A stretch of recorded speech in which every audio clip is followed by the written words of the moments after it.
Damn, your girl so fine, but her breath is like, whoa. Le consentement, c'est pas là pour faire chier.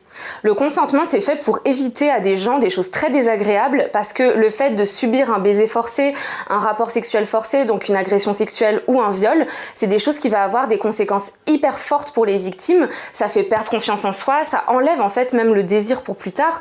Donc pour avoir une sexualité qui est libre, qui est chouette et qui bénéficie à tout le monde, le consentement, c'est vraiment la clé. On entend souvent quand c'est oui, quand c'est non, c'est non. Ça, c'est très simple, mais en pratique, comment on fait? Je vais vous donner quelques pistes pour s'assurer que la personne est d'accord et pour savoir comment on fait quand on nous dit non. Il peut arriver qu'on soit dans des situations de drague, par exemple en boîte de nuit, et là on va se demander ok, cette personne, je suis en train de danser avec elle, ça a l'air de bien se passer, est-ce que je l'embrasse ou est-ce que je demande? Moi j'aurais tendance à dire, dans le doute, c'est toujours très important de demander. Ce qui est important, c'est de savoir qu'on n'est pas dans la tête des gens. Parfois on va avoir des représentations qui sont, si cette personne se comporte comme ça, c'est qu'il est d'accord, c'est qu'elle est d'accord. Ça c'est pas vrai, en fait on sait pas. Donc le fait de verbaliser, ça peut être une manière extrêmement efficace de savoir si les gens sont d'accord ou pas, mais on peut aussi par exemple s'approcher et voir comment elle réagit. Si la personne se recule, si elle a l'air voilà, de ne pas être dans un état qui fait qu'elle consent de manière enthousiaste au baiser qu'on va lui proposer ou à autre chose, à ce moment-là, on s'arrête. Si on rentre avec quelqu'un après une soirée, il va pouvoir se passer mille et une choses et encore une fois, on n'est pas dans la tête des gens pour savoir si la personne, elle est d'accord ou pas, ce qu'elle aime pas, quelles sont ses limites, quelles sont ses envies. À chaque fois, il va falloir s'assurer que la personne est d'accord et ça, c'est pas forcément en allant signer un contrat ou en disant toujours là c'est oui, là c'est oui, là c'est oui. Non, on peut faire les choses de manière beaucoup plus fluide, beaucoup plus sexy, beaucoup plus sensuelle.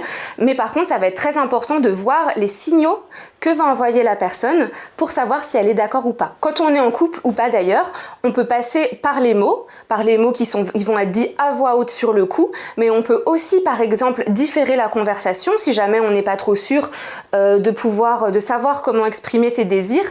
On peut demander un peu plus tard, et si je te faisais ça demain soir, est-ce que ça te plairait? Et là, qu'est-ce que t'en penses? Si jamais je propose cette pratique, qu'est-ce que t'en dirais? Ça permet de préparer le terrain pour la fois d'après pouvoir demander sur le coup si la personne est d'accord. Si on en a déjà parlé, souvent c'est plus facile. On peut aussi l'écrire. Aujourd'hui, on s'envoie plein de sextos. Ça peut être l'occasion aussi de savoir si une personne va aimer tel acte ou va vouloir autre chose. Finalement, qu'est-ce que ça fait quand on entend un non? Pourquoi c'est difficile de se prendre un non dans la figure quand on a proposé une pratique sexuelle? Quelquefois, on va se sentir moins aimé. Quelquefois, ça va provoquer de la frustration. Parfois, ça va faire naître du doute. Parfois même de la colère. Parfois, on va avoir l'impression qu'on est moche ou que l'autre ne nous aime plus. C'est important quand on exprime une émotion difficile, quand par exemple on a été blessé par un non, de ne pas en profiter pour culpabiliser l'autre. Quand on dit oui parce qu'on est culpabilisé, en fait on ne consent pas vraiment. Ça veut dire qu'on dit oui sous pression. Donc c'est important de savoir traiter ses propres émotions et ne pas les reporter sur la personne en face parce que cette personne ensuite elle va avoir peur, elle va avoir honte et finalement elle ne va pas consentir. Donc c'est pour ça que ça peut être important d'en parler aussi dans d'autres espaces. On peut en parler sur des espaces qui vont être dédiés. Nous par exemple, à En Avant Tout, on a un chat qui s'appelle commentseme.fr. C'est fait littéralement pour poser ce genre de questions de manière anonyme et gratuite. Ça peut être une bonne solution.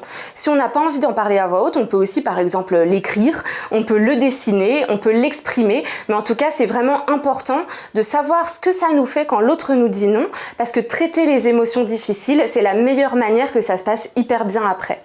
Moi j'ai envie de dire que le consentement c'est super sexy. En fait le consentement ça permet de parler de sexe. C'est ça qui est super. Ça permet d'avancer dans la relation, ça permet de proposer d'autres choses, ça permet d'accéder à des choses qu'on n'avait jamais imaginées en fait. Je sais que dans les médias, dans les séries, dans les films, on nous montre le sexe comme une chose un peu magique qui se passe par génération spontanée avec un bisou, on se touche et puis un coït. C'est pas comme ça dans la vraie vie que ça se passe, c'est jamais comme ça que ça se passe. Ce qui est important, c'est de s'assurer que la personne, elle a toujours envie, qu'elle est d'accord, que ça lui dit, que peut-être qu'elle a envie d'essayer plein d'autres choses auxquelles on n'a pas pensé. Et ça peut être intéressant de se le montrer, de se le dire, de se guider et de s'en parler.